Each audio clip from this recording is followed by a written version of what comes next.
And there's a collective sigh of relief amongst Oh the my god. girls. I was getting ready so many videos. I had them all lined up.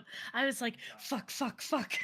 I've been typing away looking for all the videos and thinking about all we talked about. Yeah, can't believe our dad was almost late. I Oh was my god. exactly on time, I'll have you know. Which means you were 15 minutes late. Mm, you're so right. I should have put a message in the attendance channel. I'm sorry. Uh,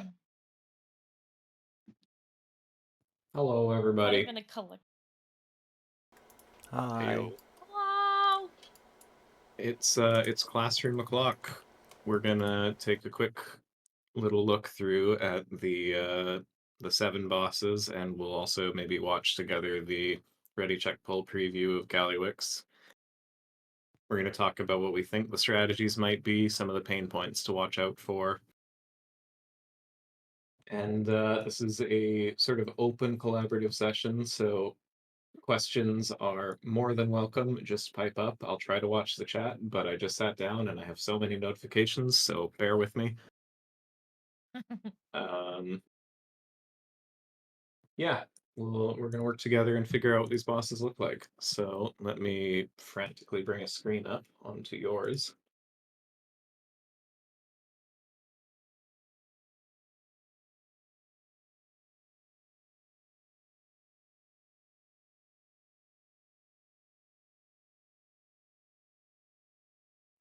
All right.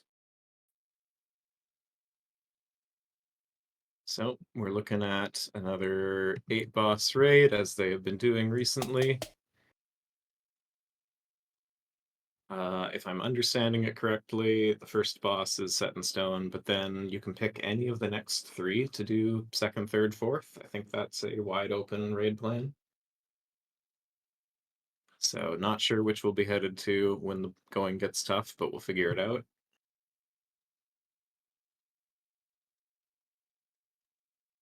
But let's jump right in and take a look at Vexy and the Gear Grinders. Vexy and the Gear Grinders. This fight has 2 alternating phases. In phase 1, you fight this big tank, the In Gear In case you're not Grinder, hearing and audio, some. make sure it's not muted.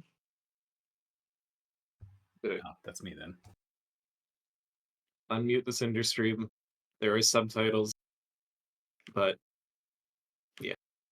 biker ads that spawn every once in a while. And the goal of the phase is to prevent the boss from getting the full energy and doing crazy raid dam. To do this, you have to kill each wave of biker ads so that they leave their bikes behind, and then have players jump into the bikes and launch them into the boss in order to break all the boss's plating stacks and end phase 1. The only thing the bikers do is charge toward random players, so you can kind of bait them where you want them to go, which makes them super easy to AoE down. There's also some fire circles on the ground to dodge, especially the ones that follow a couple random players for a few seconds. And on Heroic, these pools of oil spawn on the ground under the boss and marked players. The pools actually stun any bikers that go through them, and they can also be burned away by getting one of the little fire circles to hit them. In phase 2, the boss kind of goes AFK and takes double damage for 45 seconds, but these little mechanic ads also spawn that try to cast on the boss and shorten the phase. So everyone has to help interrupt those guys and cleave them down. Then it's back to phase 1, rinse and repeat. And that's pretty much it. After the first boss, so pretty straightforward first boss. Looks like the main things to look out for is going to be the little teeny fire circles that follow players around. We need those players to get the hell out of the raid. If the fight is difficult for some reason on Mythic or God forbid Heroic, we may come up with a plan where the whole raid is pixel stacked and we do the old Kurog stutter step where everybody with fire goes left and everybody else goes right. But I don't think we need to worry about it too much. To constrain ad spawns and keep things consistent, we'll pull the boss to the edge of the arena and sort of work our way around as we fill it with goo. The goo can be burned away by putting any fire mechanic on it. I don't know if that's a good thing or a bad thing yet, because like they said, it stuns the ads when they charge through it. We might not need that though, because it's first boss ads. Fixer is going to be all grip happy though. It's going to be great. Lots of gripping to do. For the intermission, it seems like how this works is when the biker ads come in and we kill them, they fall off their bikes, but the bikes remain, and a player can hop in the bike and send the bike at the boss to break the armor down. It seems like there's 6 bikes required to go to the intermission, and that takes a bit under 2 minutes. So it may be possible that for the first week on Heroic specifically, if for some reason, again, this is actually difficult, we may want to hold Lust for the first intermission and try to stall it out so that 2-minute CDs are up for the damage amp. On normal, we're just going to send on pull and YOLO it. It's not going to be a real fight. It's the first boss. One comment. Yeah. Apparently, when you launch the bike, it AoEs the raid, so maybe not launch them all at the same time. Yeah, I think we'll want to send them as we go, and maybe I'll call for hold bikes if we're looking like we're in danger for some reason. That's a good thing to point out. Thank you. Pretty much as we kill the ads, just start sending it, and I'll tell you if not. As far as I'm aware, there is nothing else to worry about until Mythic. On Mythic, there's going to be some cheeky mechanic with having to fuel the bikes with oil before sending them in, but we shall see. We won't be getting there for the first week, most likely. Though if we do, it would be funny. Easy, boss. Any questions? Cool. On to the next 3. Let's talk about the Amalgamation Chamber. Boss, I mean, you can go to Godzilla any of the versus next Kong. 4 bosses in any order, but we'll start with the second boss in the journal, Cauldron of Carnage. This is a 2-boss fight where you have to evenly split your raid and fight the bosses on opposite sides of the room because they can't be within 40 yards of each other or else they go immune. You also have to fully swap sides every once in a while because both bosses stack up a dot on anyone in range, and you need that to reset at some point. Luckily, there's a really clear time to do this because at full energy, the bosses clash in the middle of the room for a little bit and do a bunch of raid-wide damage and spawn a bunch of stuff to dodge. So Photosensitivity warning on this boss.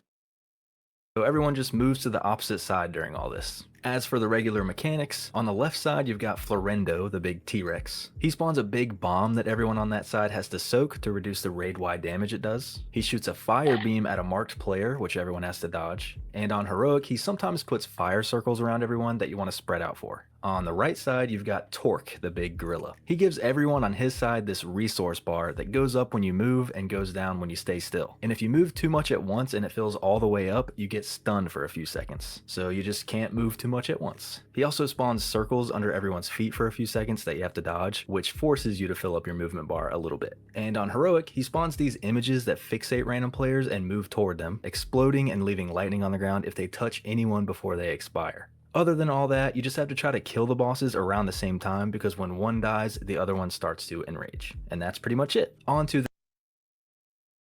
So this is basically Amalgamation Chamber from Aberrus, last expansion. Split the raid exactly in half. One side gets 1 debuff, the other side gets the other debuff, and it times out after 10 seconds, being far enough away from the other boss.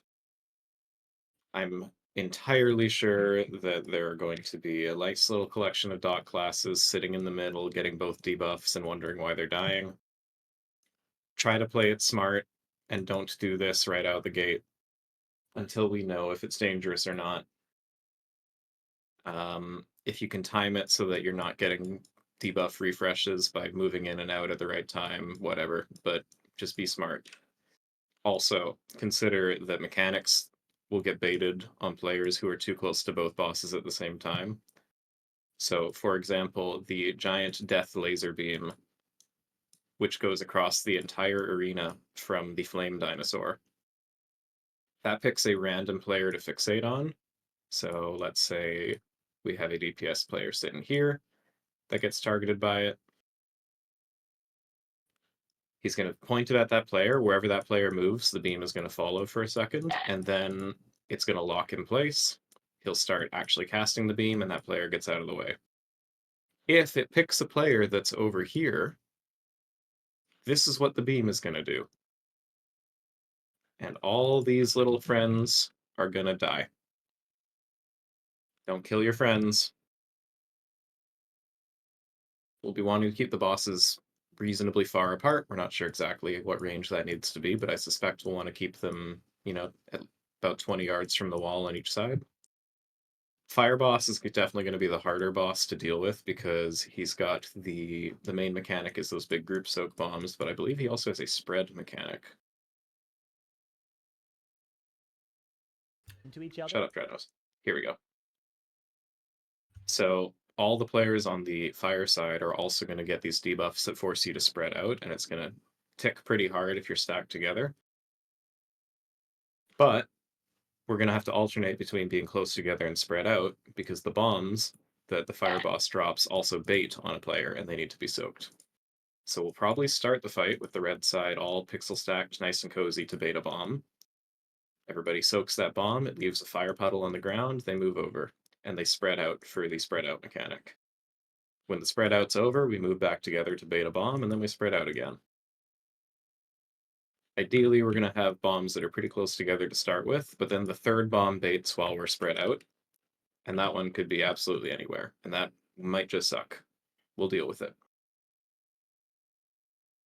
Over on the lightning side, normal difficulty is going to be a joke. Just remember to stutter step when you're dropping the pools, so you don't have to be constantly running. If you do, when that energy bar starts to get a little bit high, oops, wrong tab. See if it shows up here ever. I need footage, Stratnos, here we go. If that energy bar gets high, you're going to get a big lightning circle to start to form around you, and when you fill it up, everybody in that circle gets stunned. So if you screw this mechanic up, you're not just hurting yourself, you're hurting your friends. While you're dancing around the little lightning blasts, make sure to just do light stutter stepping.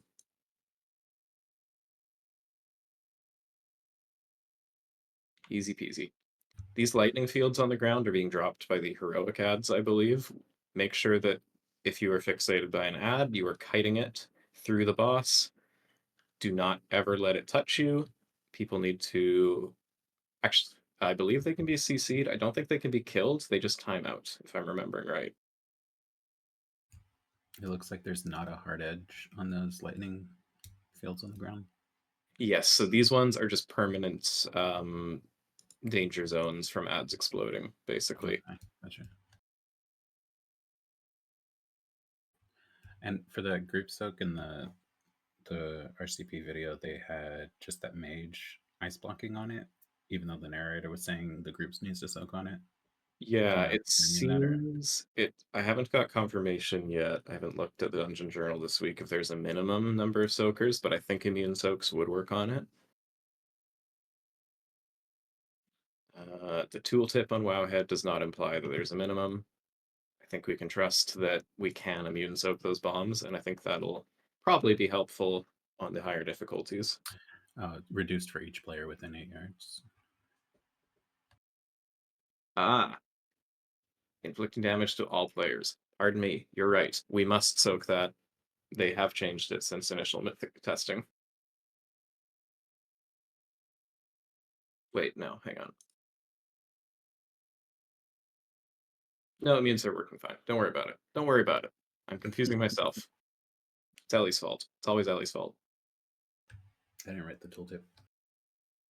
Anyway, as we fill fire zone with fire, we're going to want to rotate each time they clash. When they get to 100 energy, they come to the middle. This is the point where everybody's dancing and dodging and all hell breaks loose. But while all hell breaks loose, you're going to want to swap sides because that debuff is going to start ticking higher and higher and hurting you more and more. So odds might start here, evens might start here, and then they swap to the other side. So everybody's going to do every mechanic. When they stop clashing, we'll pull the T-Rex around, and tanks, it'll be pretty far apart, but try to keep them sort of balanced on opposite sides to some extent. Further apart they are, the safer it'll be, and the less incentive there'll be for silly warlocks like me who want to greed. Hopefully the boss dies before the room fills completely with fire and lightning, because if it gets to this point, we're in danger. Are we gonna swap the boss's sides at some point, or they're always gonna say like that? That's a good question. I'm pretty sure there's like an automation thing where they run back to their sides. I don't know if at least when I was listening to it, it sounded like they don't move a whole lot. They most certainly move and follow the active tank around. Okay.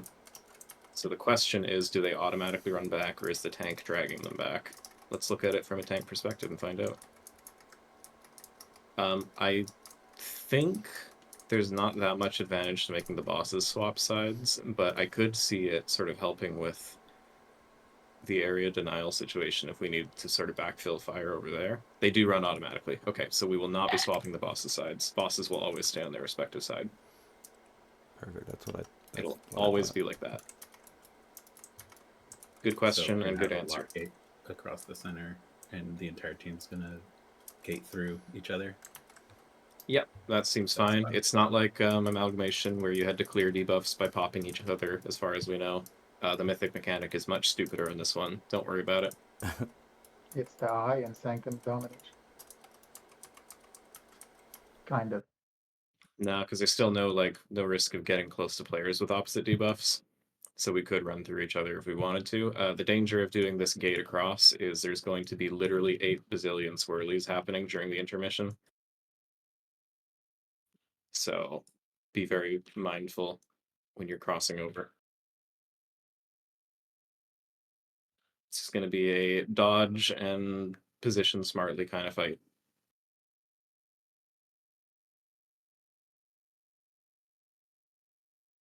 Let's talk about a much more complicated fight now.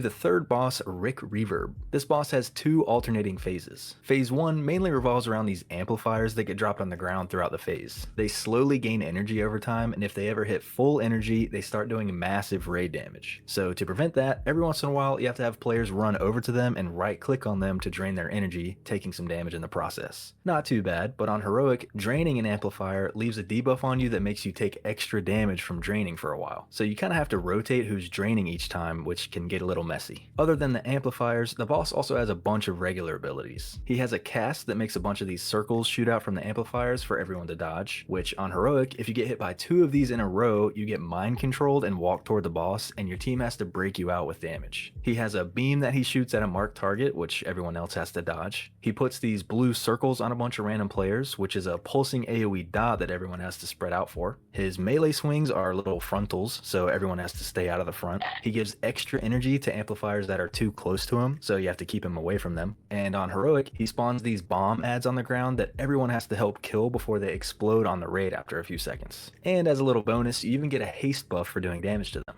At full energy, the boss starts phase 2, where he goes immune and starts spawning these expanding rings under himself that basically one-shot anyone they touch. And the only way to survive these rings is by finding the random amplifier that gets overloaded and has this circle around it, and running over to be in the circle by the time the ring comes through, because this launches everyone in the circle over the ring, avoiding it entirely. You have to do this a few times in a row, and then it's back to phase 1. But there will be 1 amplifier left over from the previous phase 1, so the fight gets harder over time. And the third phase 2 is a hard enrage, so you're on a pretty strict timer. And that's pretty much it. On to the 4th boss.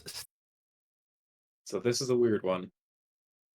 It looks like the amplifiers get dropped where one is exactly under the boss and the other one is baited unranged. So whenever these mechanics are about to come out, we're going to have the range to be pixel stacking on a marker and then moving together out of it. When the ads spawn, they must be killed absolutely instantly. And we're going to need to rotate having various players soak these amps, just like the canisters back on Dark Vein and Nathria, or a wide variety of other click the thing mechanics. It's going to kind of be an alternating sort of stack to bait, spread out for the mechanics, stack to bait, spread out for the mechanics thing. When the waves are coming out, on testing, it looked like the waves always came out in like straight cardinal directions from these amps. So I'm hoping we'll see it here. So you can kind of see they're coming at consistent angles, kind of, from each one respectively. So if we constrain the spawns, we should be able to have an easy time dodging. And there's going to be 6 amps dropped per phase, and he's going to destroy, I believe, 4 of them. It might be higher on different difficulties, which means there's going to be amps left behind, and throughout the whole fight, we're going to have to click them and drain them. Our initial sort of theory craft on how we were going to drop these is we were going to have markers, which I'm going to be lazy and use the same marker over and over, sort of spaced out at the minimum range. The boss cannot be within 20 yards of an amp, ever. And we're just going to pull the boss along the middle, dropping amps as we go. Drop 2, move up, drop 2, move up, drop 2, intermission. Intermission, we're going to try to have the tanks pull the boss to a central position, because wherever the boss is when he starts is where the rings are going to come from, and everybody's going to need to frantically run to whichever of these amps is lit up while dodging the whole time. It's going to be chaos, it's going to be madness, it's going to be a lot of assigned movement CDs. Is it truly random which amp is it? Or is it the one that's closest to the boss? It's from the testing videos, it seems completely random. It's definitely not the one that's closest to the boss every time. Was it heroic or mythic that we saw that 2 were left over? Not just both. I'm honestly not sure. I thought it was both, but I'm not 100% sure. We're expecting, based on what we studied up on, that 2 random amps are going to be left behind after each phase. And we're going to have to come up with a plan for positioning that works around that. Most likely, the easiest way that we're going to handle this is just dropping a stack point for range to go to based on wherever we've put the boss and figuring it out. But somebody is going to have to go deal with these furthest away amps wherever we end up dropping them. So if at the end of phase 2 we have an amp here and an amp here, somebody's going for a run.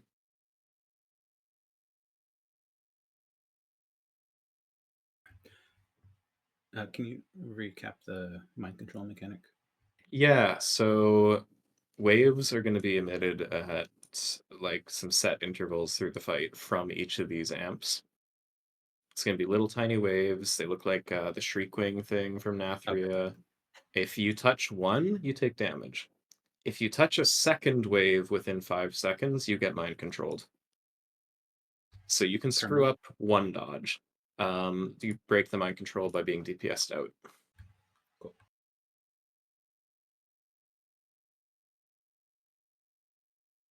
On heroic and higher. So yeah, it's a pretty hefty dot, lasts for 6 seconds, and again, if you take 2 within that 6 seconds, we need to go DPS you out of it. It's a mind control that lasts for a full minute if we don't break you out.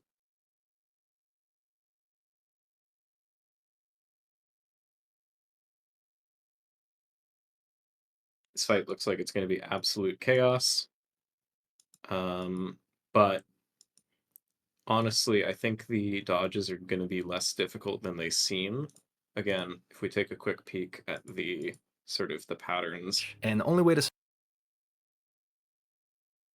They're kind of consistent in that the amp seems to shoot sort of just a couple, and it's always in the same direction, and so you can predict where they're going to come from.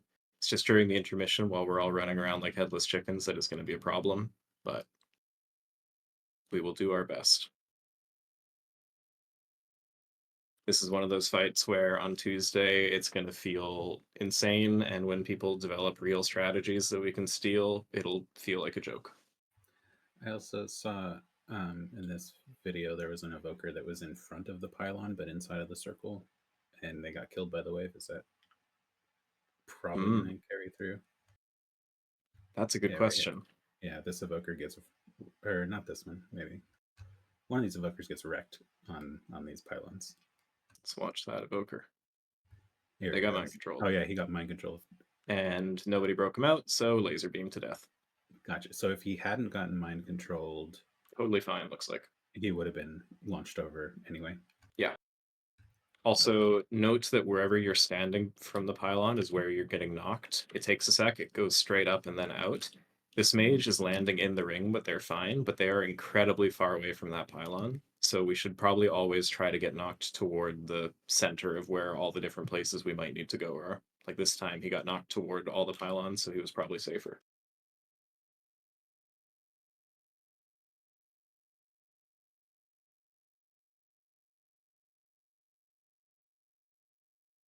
But with that, let's take a look at this silly boy. Fourth boss, Styx Bunk Junker. This boss only has one phase, but it's super unique. The main thing that happens is at full energy, the boss does this big lightning channel that spawns a bunch of these green garbage piles, as well as this big bomb randomly around the room. It also picks a few random players to automatically get put on these garbage balls that roll forward, and those players have to steer the balls through garbage piles to soak them up and grow the ball, eventually getting the ball big enough to be able to run into the bomb and destroy it before it explodes and wipes the raid. You only need one of the ball players to do this, so the rest of the balls can actually be ran into the boss to do a ton of boss damage depending on how big their ball is. The balls can also be used to soak up any of the little ads that spawn throughout the fight, which is nice because the ads take double damage once they're released from the ball. Speaking of the ads, they don't really do anything too crazy. There's scrap masters that jump around and have to be interrupted, and there's hyenas that have to be tanked. Other than that, the boss also puts these little fire circles around a bunch of players, which you need to spread out for, but you also need to keep them away from those green garbage piles, because if you touch them with the fire, they ignite and do pulsing damage to the raid for a long time. And on Heroic, these bomb ads spawn that are attached to a few of the garbage piles, and everyone has to help kill them before they explode on the raid. They detach from their pile at 75% health and can be moved after that with knocks or grips, but the rolling ball players also have to be careful not to run into them or else it triggers their explosion and wastes the ball. At a certain point, the boss goes on a short, almost intermission, where he flies up in the air and goes immune for a few seconds, and then crashes back down and gains a buff for the rest of the fight that makes him spawn an additional big bomb at full energy. This means you need 2 of the ball players to get their ball to full size and run them into the 2 bombs around the room to prevent a wipe. And that's pretty much it. On to the 5th boss. He said balls. He said balls so many times. So one thing you'll notice here is that there are actually 2 sizes of Katamari ball going on. This little interface has a mark in the middle of it. And those players You need to soak up 4 small things to get to medium size, and then you can start soaking up these medium trash piles as well. Or you can keep soaking up small ones. Soaking up the little tiny ads is incredibly good because they won't be ads while they're soaked up. They'll be contributing to the size of your orb. And when you pop the orb, all the ads will pop out with a damage amp on them that makes them easier to kill. While all of the orb gang is running around playing Katamari Damacy, the rest of the raid needs to be very mindful of where you're standing with these fire spread circles. You cannot touch trash with them. Do not touch the trash. This is going to hurt really bad on the higher difficulties, these flame patches, and it's going to just eat up a pile of garbage that our rollers need to use to blow up the bombs to save us.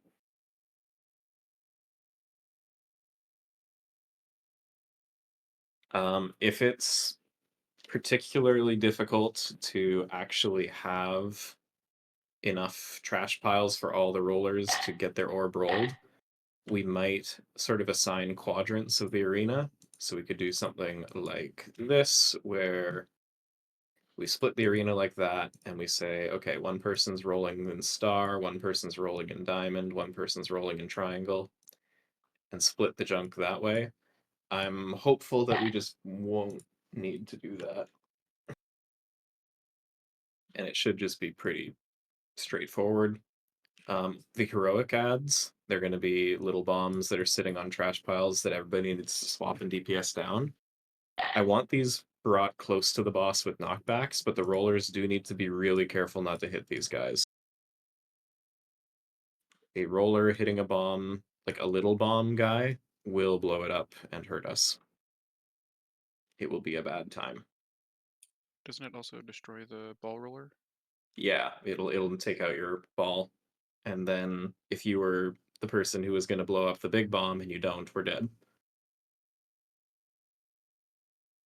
Not sure how many phases there will be when we actually get there.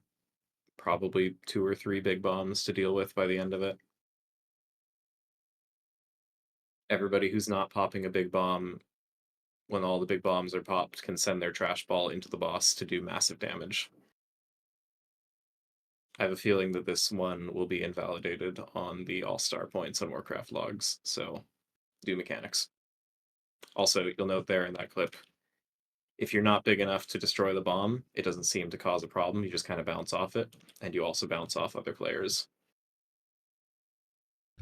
Can anybody, aside from tanks, be selected for the balls? It seems that way. I haven't confirmed whether healers can. I imagine it would be like at most one healer and then Yeah. 3 other random players.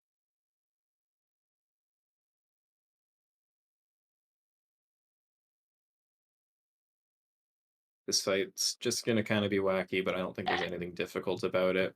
It's just going to be a game of the people who randomly get chosen to rolling correctly.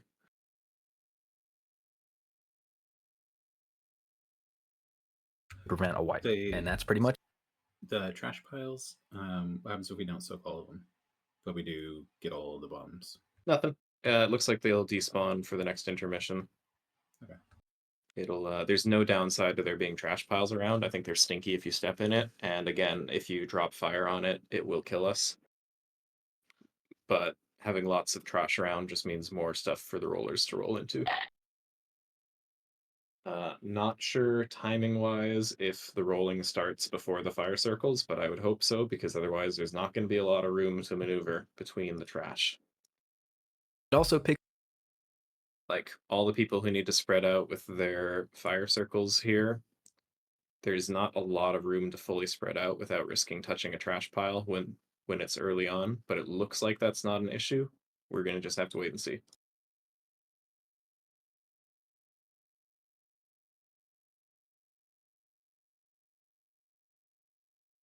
Now let's look at the conveyor belt boss. pretty much it. On to the 5th boss, Sprocketmonger Lockenstock. This boss has 2 alternating phases. In phase 1, you have to deal with real quick. Yeah. For the previous boss, so when Ellie asked what you do with the last of the trash, if you have the roller, you can grab it and ram into the boss, right? Yeah, so basically there will be trash left over most likely, but the rollers can fill up their roly-polies to maximum, and when you're maxed out, whatever trash you've got, you throw it at the boss, it does flat damage to the boss. So the people who are rolling around and not popping bombs, your time was not wasted, you are still doing damage. Hopefully more damage than everybody else if they tune it for fun.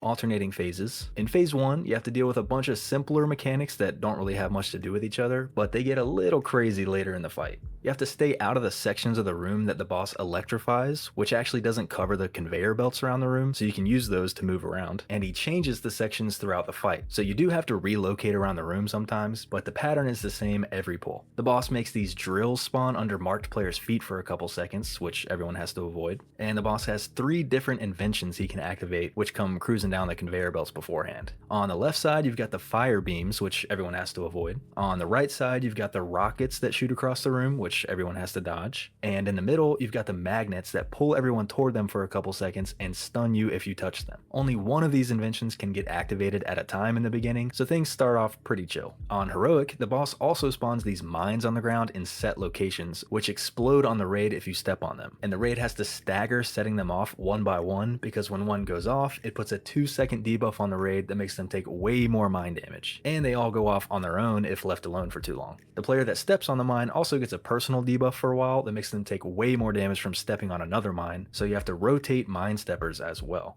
At full energy, the boss starts phase 2, where he yeets everybody to the entrance of the room and jumps away to the opposite side of the room, and everybody has to survive about 20 seconds of the whole room being electrified, all these circles spawning on the ground, and all the conveyor belts moving, with the middle one having traps on it. Then it's back to phase 1, but now one of his inventions is upgraded. The first upgrade is to the fire beams, which are now huge void beams that take up way more space. And now multiple inventions can activate at a time, so you'll have to dodge rockets while avoiding the big void beams at the same time, or resist the magnets while avoiding the beams, etc. After another phase 2, the rockets get upgraded and become some kind of void projectile. Needless to say, this fight goes from 0 to 100 real quick, and that's pretty much it.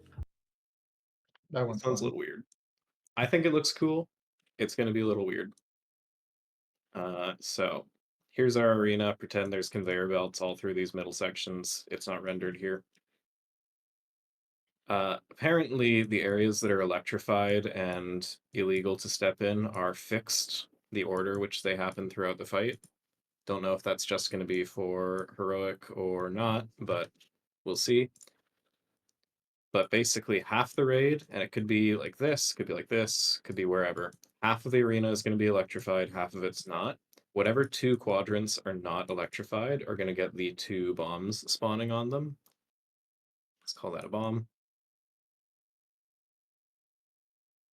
This is the heroic mechanic.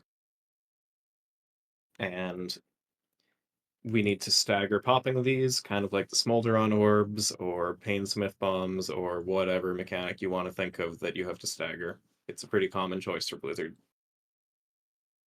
We're going to be most likely trying to keep the boss himself on one of these 4 tiles that's sort of centered rather than out to the side or in the middle somewhere, so that we can have a melee pop the nearest bomb and a melee run over and pop the furthest bomb, and then a ranged pop a bomb.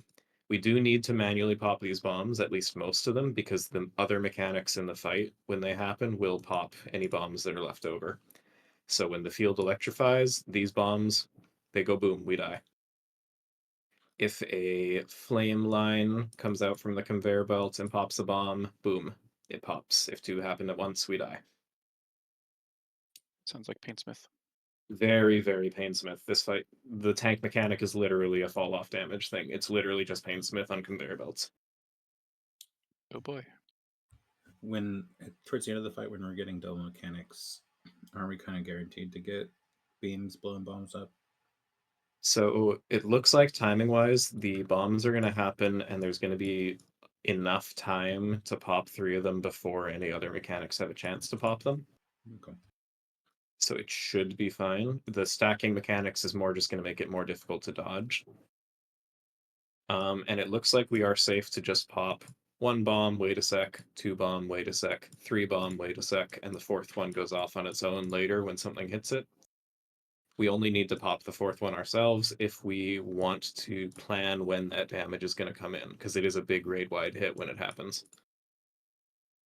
And there will be a set of bombs right before that chaotic intermission, so we might want to pop that one early to give ourselves time to heal up first. That might be a send a hunter over here to pop both of them with turtle kind of mechanic.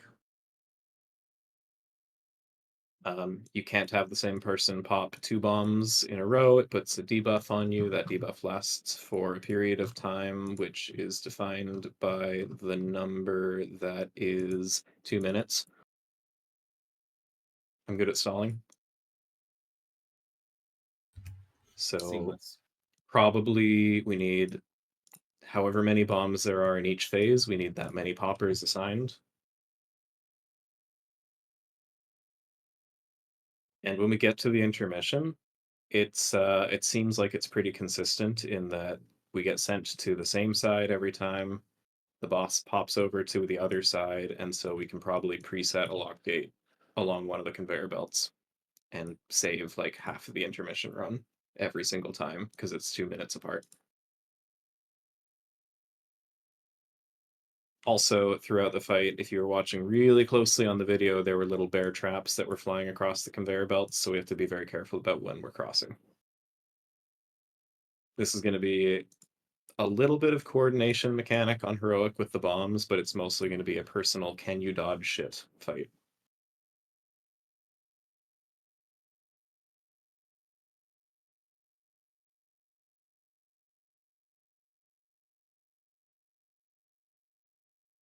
And once we get through that fight, then we're on to the slot machine. This is the one that has the loot you want. The best in Onto slot. the What's that? The best in Hey, The best in slots. 6th boss, the One-Armed Bandit, which you can only do once you've done all of the previous 5 bosses. So this is where things take a step up for sure. And yeah, you fight a big slot machine. Kinda sick. This boss has 2 phases. In phase 1, the main thing you're dealing with is the cast it does at full energy, which has a lot going on. The super long story short is that it spawns 3 of these assistant ads in set locations, and they each have a different icon above their head, which tells you what kind of token they're holding, which can be shock, flame, bomb, or coin. And you have to kill the ads to get them to drop their tokens on the ground, and then run over 2 of the tokens to pick them up, and use your extra action button to put them into the boss. And this all has to happen within 30 seconds, or else the boss enrages and it's a wipe. Also, you have to put a different combination of tokens into the boss every time, or else that also enrages the boss. Depending on which combination you put in, it spits out a corresponding mechanic. There's 6 possible mechanics you can get, which we'll go through more in our guide, but half of them spawn fixating bombs you have to avoid and kill, one spawns some fire swirlies to dodge, one spawns a magnet that pulls everyone in, and another just does a ton of raid damage. Those assistant ads you have to kill also have a few things going on. They can't be moved at all, they do a ton of unavoidable raid damage, they have to be interrupted every once in a while, and they put a dispellable dot debuff on random players that spawns fire swirlies when it's dispelled. Other than that, there's also a pretty unique mechanic going on the whole phase. The boss rolls out these huge casino chips that stun and do big damn to anyone they hit, but if you take a risk and stand super close to one as it's rolling by you, you get a 10% damage and healing buff for a few seconds. So you can play it safe and just dodge them, or if you're a gambler, you can actually have this buff going for a lot of the fight. The chips also fall over on the ground when they hit a wall, and the boss gets a damage buff for however many chips are out on the floor, but you can actually run over to a chip on the ground and roll it yourself to destroy it on the next wall, which also gives people another chance to risk getting that buff. Pretty cool mechanic. Anyway, once you've gone through all 6 of the token combos, the boss starts phase 2, where there's no more ads or tokens, and the boss starts choosing its own new mechanics to throw at you. The first one you get is these coils it puts on the ground randomly that have a beam between it and the boss that basically one-shots anyone that touches it. Then after a while, it adds in these fire beams that it shoots at marked players, which everyone else has to avoid. Then it adds in a big permanent dot on the raid, and eventually it enrages and just wipes you. So yeah, this last phase gets crazy real fast. And that's pretty much it. So there are a whole lot of mechanics on this, and we're gonna get a little bit of choice to choose which ones we want to do, but it will be a little bit random. There are 4 different types of tokens that you can spawn for the main mechanic, and only 3 of them will spawn per phase. So we won't necessarily be able to guarantee any specific order. It seems like if we put bomb plus anything else, it's going to be one of 3 different types of ads that we need to kite and kill. Fire is going to involve the fire tornadoes coming out of people. The lightning ones are all going to spawn a pylon that does something. Might shoot waves out, might shoot ads out.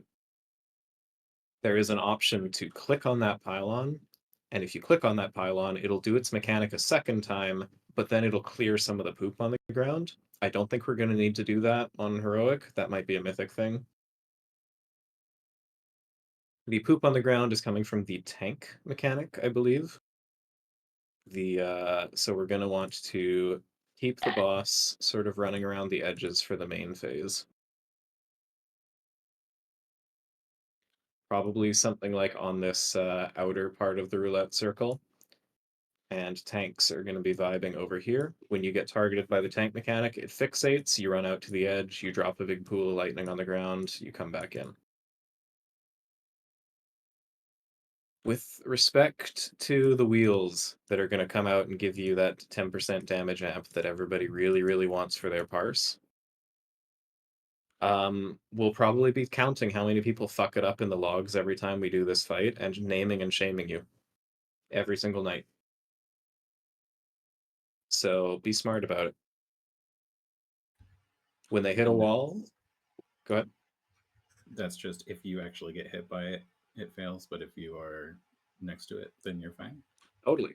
So if we have a bunch of players like this and a coin comes through, these 4 players get a 10% damage amp. This guy gets stunned for 2 seconds and gets shamed in the log.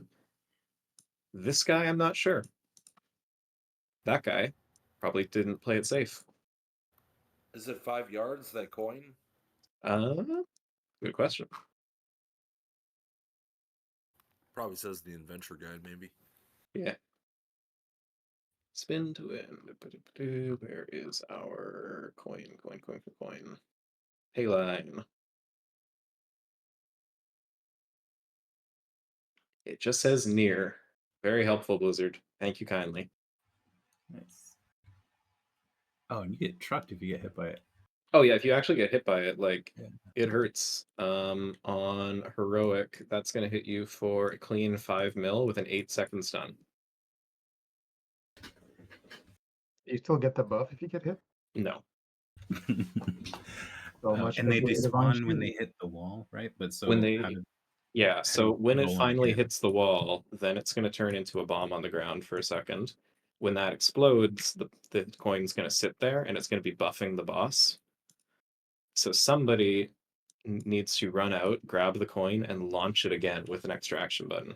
And they can choose which way it goes. They can send it at the wall to get rid of it. They could send it along the side for a couple people to try their luck. Or they could send it through the raid and see just how skilled we are.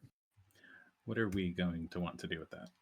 I propose that we always send it along the side of the raid. Yeah, not through the roulette wheel at all. And if the fight looks scary, you're always going to send it at the wall, and we're going to say, fuck the 10% damage amp, it's not worth it. But if you want to try your luck, coins can go along the side of the wheel. And there's no debuff for clicking? Like, can we have the same person throwing all the coins around? I don't see any mention of a issue with that. So a brave hunter or druid who wants to run out and yeet coins could, in theory, do all of them. And I imagine the person who throws it would have a really easy time of getting that free damage buff. Hint, hint, wink, wink. Heard that. Yeah. We need to keep the lightning fields constrained to the edge because the ads are a fixed position spawn and they can spawn in the goo, and that would be a very bad thing. We need to kill all 3 of the ads, but we're going to choose which 2 coins to dunk into the boss. My gut instinct is we're going to be trying to avoid bomb ones as much as possible. I'm going to go over and probably do like a little priority list and do some studying before we get there just to see. But there are a lot of different quote unquote reward mechanics. Phase 2 is the danger part, where all the other mechanics go away, and we're dealing with the lightning from the first phase is still all there, but then the boss is going to completely randomly drop these pylons, and those pylons draw that big laser of death to the boss. And every something like 20 seconds, he's going to drop another pylon somewhere. So if the next one were here, then this would be bad, and wherever we drag the boss, those lasers are going to cut off the arena. And then if the next one's here, uh-oh, well now we have even less arena to work with. So the whole raid's going to end up being really constrained into a tight space, and the melee are going to be fighting for their lives to not get lasered by the tank's movement. When a pylon's going down, I think we're going to need to very quickly spam some pings of where everybody's going to go, and the melee are going to run there and lose uptime on the boss to be safe.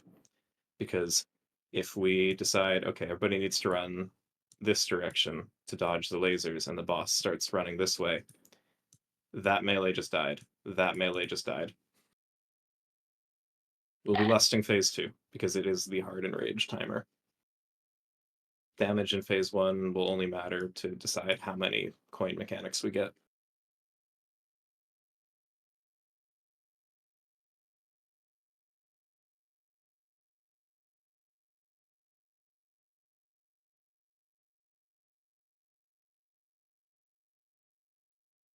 Within 30.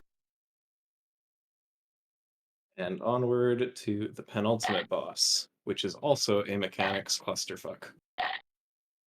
How did you like Neltharion? On to The second to last boss of the raid, Mug Z. This boss has 2 phases with an intermission between them. In phase 1, the first thing to know is that the boss has 2 different modes he can be in, which is controlled by having more players on one half of the room or the other. So when more players are on the right side, you get Mug mechanics, and when more are on the left side, you get Z mechanics. And you do have to switch modes throughout the phase because the boss gains energy over time, and if he hits full energy, he wipes the raid, and switching modes fully resets his energy. But you don't want to switch sides too often because you get a stack of a long dot every time you switch. As for the mechanics of each side, the left side has these 2 robot ads that spawn in set locations and do random raid damage, which just have to be cleaved down. It has these bomb ads that fixate random players, which are immune to damage, and they explode on the raid if anyone touches them, also spawning these little circles that have to be soaked or else they also explode on the raid. So you have to stagger setting the bombs off so you don't miss any of the little soaks. There's this big circle on a random player that several players have to help soak because it does split damage, and it also leaves fire on the ground and spawns an ad that needs to be focused down.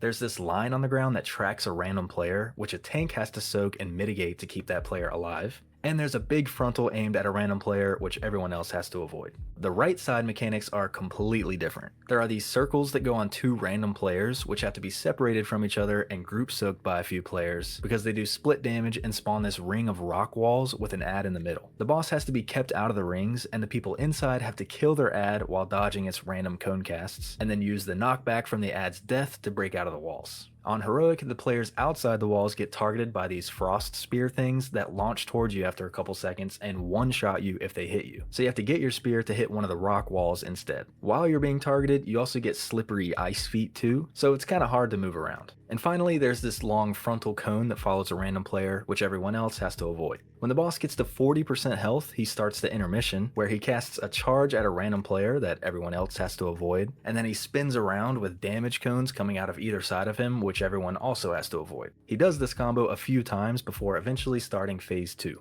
This phase is crazy because the boss has both of the phase 1 modes active for the rest of the fight, so you have to deal with all of those mechanics at the same time. And it's also a race to the finish because he gets a huge haste buff, gains a damage buff over time, and still hard and rages at full energy. Sounds like a bloodlust situation to me. And that's pretty much it.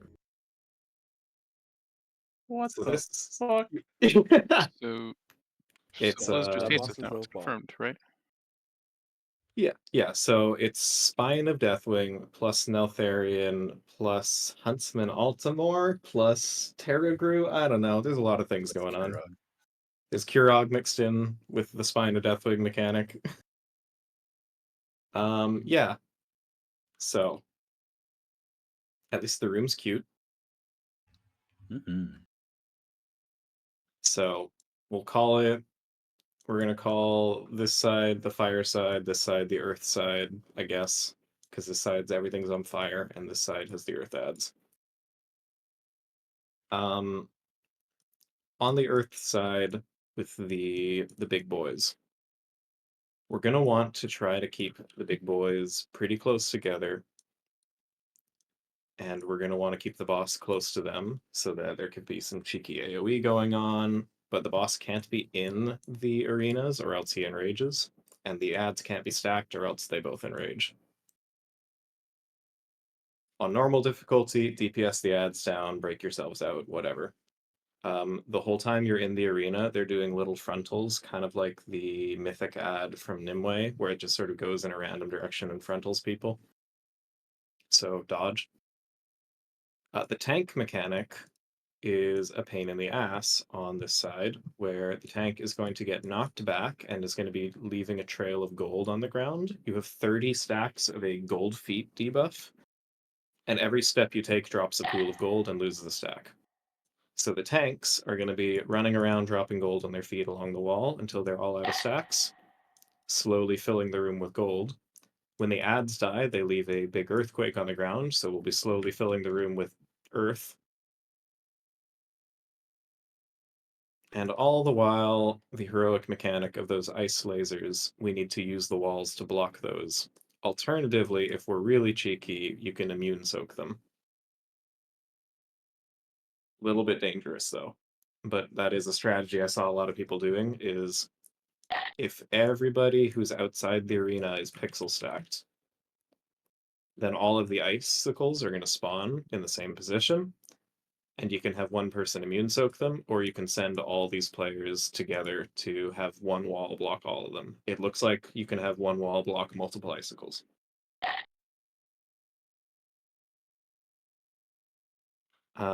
In terms of soaking the earthy boys, we're probably going to have assigned like odds and evens taking turns. So it might be group 1 and 2, group 3 and 4, 1, 2, 3, 4, back and forth as we go around the room soaking.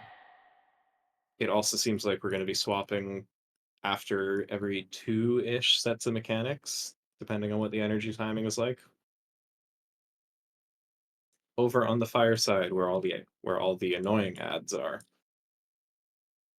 those little bombs that spawn, they cannot be DPS'd, but they can be CC'd and slowed. And we're definitely going to want to try to slow them or root them as much as we can. So things like Evoker Mudslide and Mass Entangle and Frosty things are going to be very cool. But a player is going to need to go and run into them to pop them. And when they pop, 4 single soaks go around that need to be soaked, sort of randomly nearby. So, player pops a bomb, 4 people soak. Somebody pops the next bomb, 4 people soak. Somebody pops the next bomb, 4 people soak. There isn't a damage reason to stagger it. There's a we only have so many bodies to soak with reason. If all the bombs pop all at once, it looks a little something like this. Boss gains that fit at locations and do random raid damage to damage. Also, big circle on a random, so you have to stagger setting the bombs off. So you that's a lot of don't miss swirlies. any of the little. That's a dead raid. There's this big circle on. Can the person that pops the bomb soak also? I think so. I haven't seen anything that says otherwise. We go down to the Z mechanics here. So crawler mines. The player who triggered the crawler mine takes increased damage from future crawler mines, but it looks like the little single soak does not have any debuff related to it. It's a definite maybe. It's a definite maybe. Single soaking seems to do on heroic difficulty 1.5 million to the person who soaked, but there's no extra debuff. And 4 million for any that miss to the whole raid. So we could have people run around soaking as much as they can. Just watch your health when you're doing it.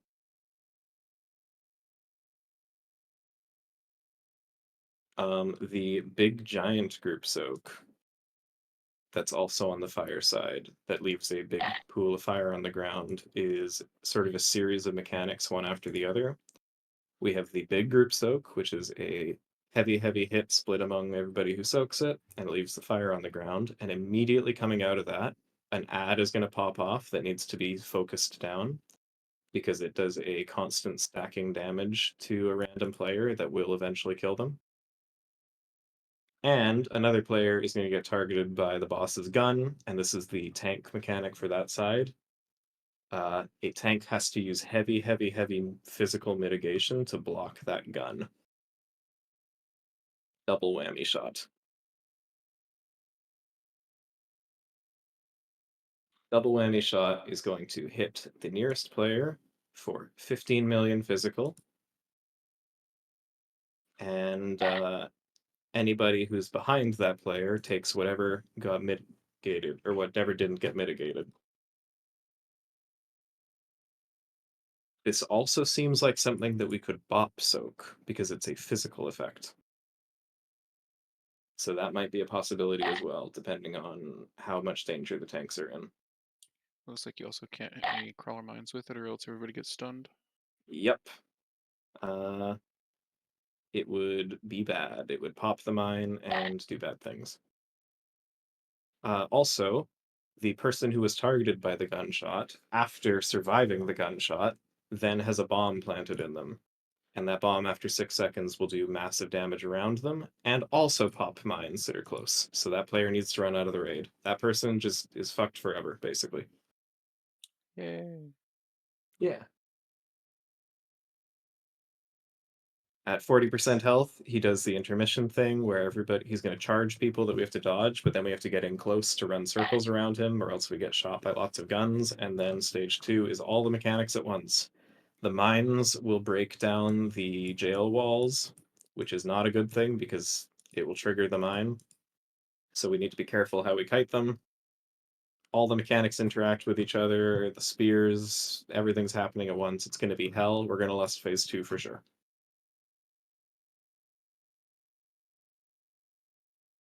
It sure is one of the fights of all time. This mechanic positioning here, where they've got the 2 prisons near the wall and then the tank being knocked sort of between them here. Okay, well, you can kind of see the gold pile there from the frontal. That, I think, is going to be our ideal positioning because we're going to want to constrain how much space we're taking up with goo on the ground. It doesn't seem like the goo goes away very quickly. So at that point, is it just pop mitigation, run circles? For the gold tank mechanic? Yeah. Yeah, I think so. I don't know if it even hurts that much. It just leaves crap on the ground. Double whammy shot. No. Molten gold knuckles. Molten gold knuckles deals. Golden drip is the thing after. Yeah, so the upfront hit covers you in golden drip, and then golden drip is not a dot, just the pool on the ground. Okay, eventually solidifies. Yeah, so you can't just stand still and not drop gold. You have to drop all the gold within 10 seconds, so you gotta book it. Gotcha. So we'll need to make sure that the gold will drop if you're already moving in a puddle. Yeah, that may work. Pools last for 3 minutes, so they will eventually go away. So that's good.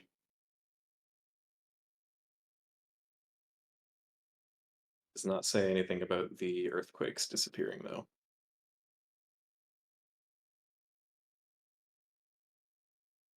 And then, of course, Gallywix. As usual, there has been no PTR testing. The only thing that we know is what's in the dungeon journal.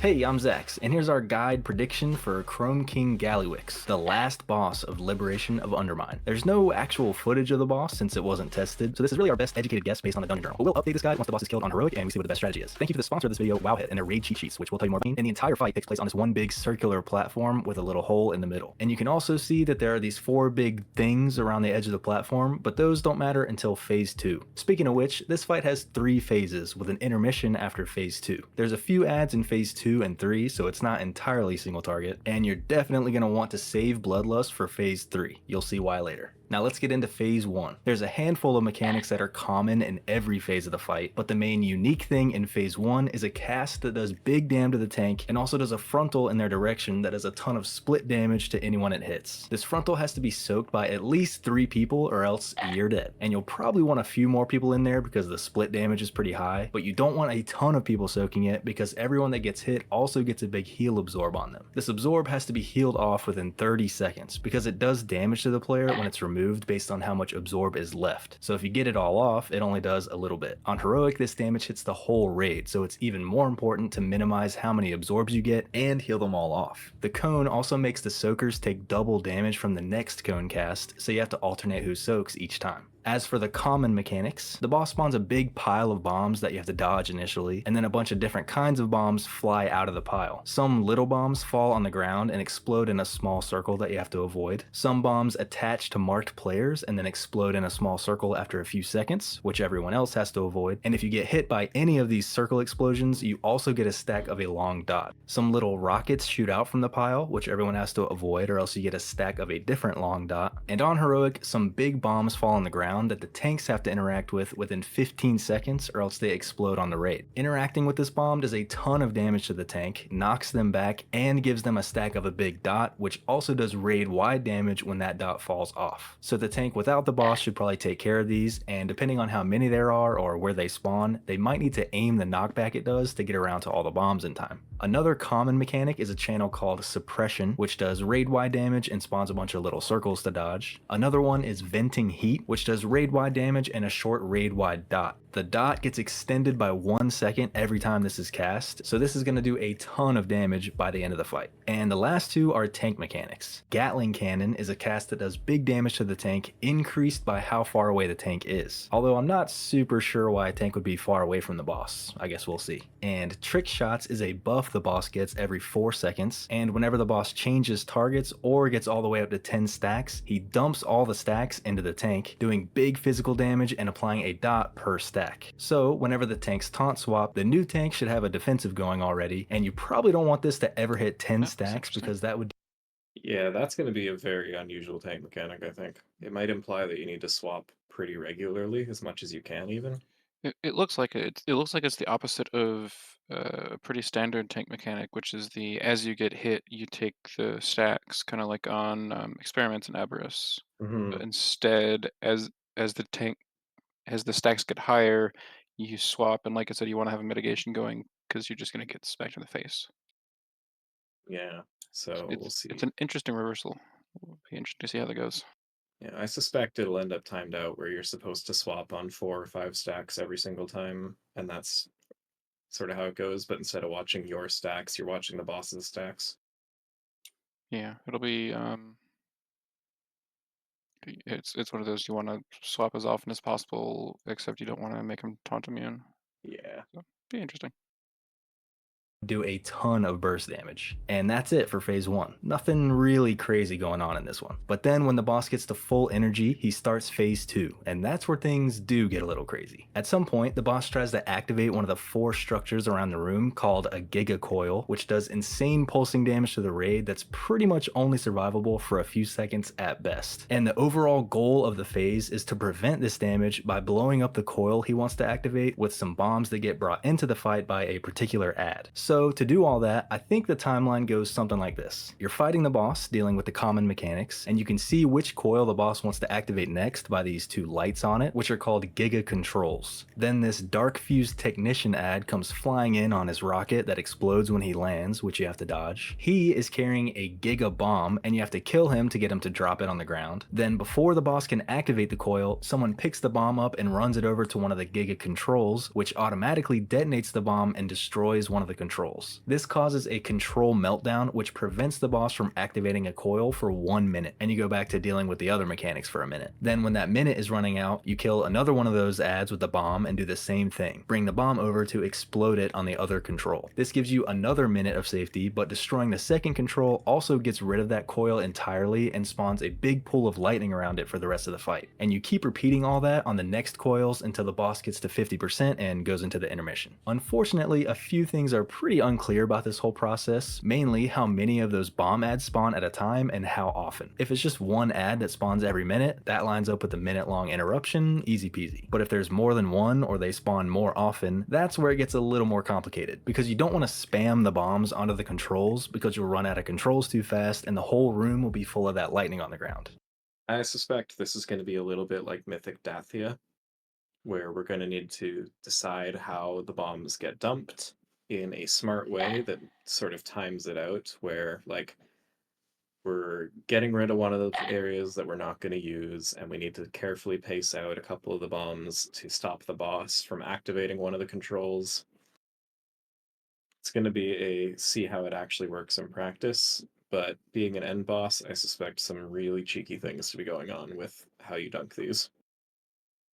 And the Giga Bombs can only sit on the ground for 30 seconds before they explode on the raid, which does a lot of damage but is survivable. So if 2 of the bomb ads spawn every minute, for instance, you would use one of the bombs on the control and you would have to tank the damage from the other one exploding on the raid. Or who knows, maybe you can yeet the bombs you don't need into the hole in the middle of the room. We'll just have to see those details after launch. There are a few more new mechanics in this phase too. The boss casts a big beam in a random direction, which everyone has to dodge, but it also detonates any Giga Bombs it hits. So you might have to move the bombs or the bomb ads out of its way. The boss puts fused canisters on some random players, which explode in a little circle after a few seconds. And each of these circles has to be group soaked by at least one other person, or else the explosion hits the whole raid. But soaking these explosions also gives the same heal absorb from phase 1, so you don't want a ton of people soaking them. There could be a strat where you stack all these up in immune soak or something like that, but we'll have to see if that actually works. There's also a couple more ads that join the fight sometimes. The Sharp Shot Sentry has a channel that needs to be interrupted because it does a ton of damage to a random player, and Dark Fuse Wrenchmongers have to be tanked because they have a cast that does a ton of damage to their target, which increases damage taken from the same cast. And on Heroic, these guys have a removable Enrage that increases their damage but also slows them, so it could be good to remove their Enrages, or the tank could just kite them out. Other than that, all the common mechanics from phase 1 are still going on, but once you get the boss to 50% health, he starts the intermission, where he slams down in a big circle that everyone has to dodge, and then gets a massive absorb shield and starts a long channel that does ramping raid-wide damage. And you have to break his absorb shield in order to make the channel interruptible, and then interrupt it before the raid damage gets too crazy. On Heroic, there's also some kind of beams of lightning to dodge, which I'm guessing are like the lines from Nimue, if you remember that boss, or maybe it's a beam that rotates around the boss. We'll see. Once you interrupt the channel, it's time for the final phase, which is a lot like phase 2, but harder. The main thing is still blowing up the Giga Coils with the bombs from the ads, which I'm assuming you can only do 8 times total in the fight, so eventually you're going to run out of room with all the lightning on the ground from the destroyed coils, which is why you'll want to Bloodlust in this phase for sure. But there's some new mechanics too. The boss has a cast that does big dam to the tank and increases damage taken from the same cast for a long time, and it also does a ton of damage in a huge circle around the tank, and also spawns all those different bombs from the bomb pile in earlier phases. So the tanks have to taunt swap after each cast, and they have to be far from the raid when they get hit by the cast, and they have to somehow survive getting hit by the next one they take if they still have the damage taken increased by that point, while everyone else deals with all the usual bombs. Except now those bombs that got attached to players before are now rockets that get attached and shoot off in their indicated directions after a few seconds, which everyone has to dodge, and the players with these rockets should try to aim them away from where the raid is at if possible. The boss puts a bunch of TikTok canisters on the ground that explode in a little circle after a few seconds, and each of these circles has to be soaked by at least one player each, or else the explosion hits the whole raid. This also puts the same heal absorb from earlier phases on anyone it hits, so as usual, you don't want a ton of people soaking these things. When the boss casts Suppression and puts circles on the ground everywhere, he also casts a big shock at the end in a random spot in the room, which does fall off damage to the raid, so everyone has to move away from it to take less damage. And finally, on Heroic, the boss has a new tank cast that does a bunch of damage to them and leaves a dot on them based on how much damage the original cast did. So the tank should use a defensive for it, but you have to taunt swap enough already that you shouldn't have to worry about it stacking up too much. Other than all that, you just have to kill the boss before you run out of room from the lightning on the ground. And that's pretty much it. For our recaps this tier, check out the new and improved.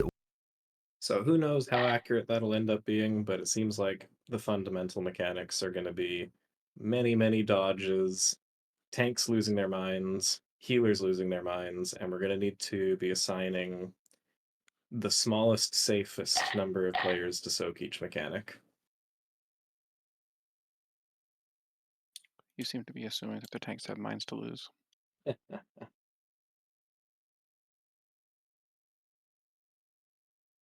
And that's the raid. We've got 8 bosses. Some of them seem very cool. Some of them seem a little stinky. Overall, it's looking like it'll be a pretty good time. I think the only things we're going to need to worry about a lot on our first clear are going to be Rick Reverb with the amplifiers and trying to figure out how to place those and soak those. Picking mechanics for the one-armed bandit, and figuring out what the hell we're going to do about Muggsy's mechanics.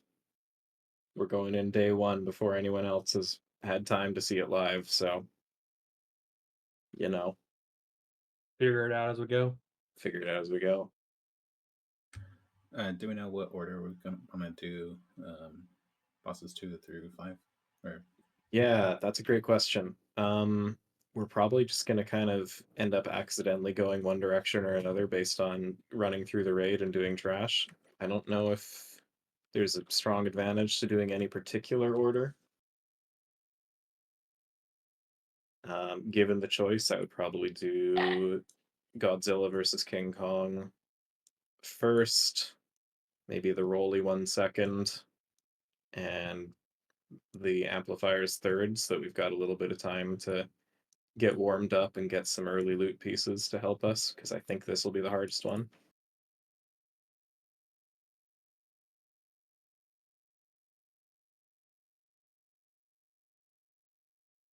And we'll see exactly how far we end up getting on Tuesday. Historically, we've fully cleared normal, or at least all but the last boss, and then gotten half to 2/3 of the way through heroic on day one.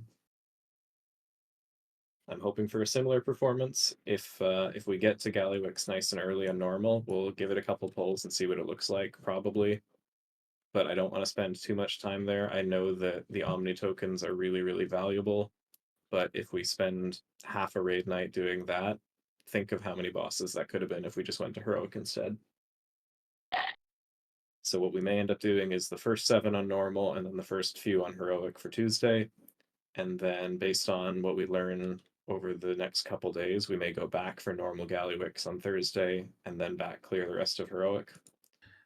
Probably a good plan to do that anyway, just so we can save the Omni tokens for when we're out of tier bosses. Yeah, that's a great idea. So yeah. Any thoughts, any questions, any bosses that are deeply confusing you to this day? There'll be plenty of time for confusion. Oh yeah. We got a I learned by whole raid doing, tier. so I think most of us will have a much better understanding of these when we actually get there. We just wanted to make sure that we were at least vaguely prepared for the fundamentals, especially with the more mechanically funky bosses like Lock and Stock. Like all these bosses, normal difficulty is going to be a cakewalk. There's barely anything to think about on normal. There's nothing to dodge really on reverb normal. There's no bombs on Lock and Stock. I don't even know what Mugsy's heroic mechanic is, but I'm sure it's great. It's the ice spears. It's the ice spears and the crawler mines, where you can't have one person pop them all. And the group soak is going to be odds and evens. Yeah. Am I crazy, or does this raid sound easier than the last one? Ooh, I think you might be crazy. Okay. I think there's a good spread of difficulty going on here, and in terms of heroic, it's kind of hard to judge. I think last tier heroic Ovanax and heroic Princess were kind of a jump scare for people in terms of like actually having to do mechanics correctly. But I have a feeling that heroic Lock and Stock Bandit and Mugsy are going to be similarly difficult. But when we get comfortable with it, this should be a pretty free heroic clear. The mythic is always going to be the fun question. So let's play our asses off, do as many keys as our families will let us, and progress as fast as we can so we can start seeing those mythic fights. I got a question related to that note for gearing for the raid. Yep. Is the only thing we're capable of doing this week really is the pinnacle caches, the 2 veteran pieces? So this week there is exclusively a couple of veteran pieces, and I think you can get a veteran piece from Renown if you grind really hard. There's nothing else that you can do for long-term gains this week other than get your story shit out of the way, set yourself up for success later. Stock up some Violet Stones so you don't have to grind them later, maybe. Yeah, if you've got time now, and try to stack up Valor Stones. We're gonna get a lot of Valor Stones from the raid, but see if you can stockpile 1,000 in advance. 10s are super easy and give 150 each right now if you wanted to do a key or two. Current season 1 keys are giving season 2 Valor Stones. Yeah. That's so I've been capped on or getting capped on my rogue. There you go.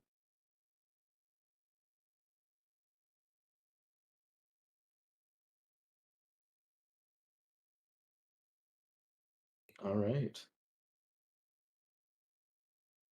quickly scanning through chat, but doesn't look like there's any other questions. Right on. So that's where we're at. Let's go liberate the Undermine. I'm excited. Hooray. Thanks for running through that, Samir.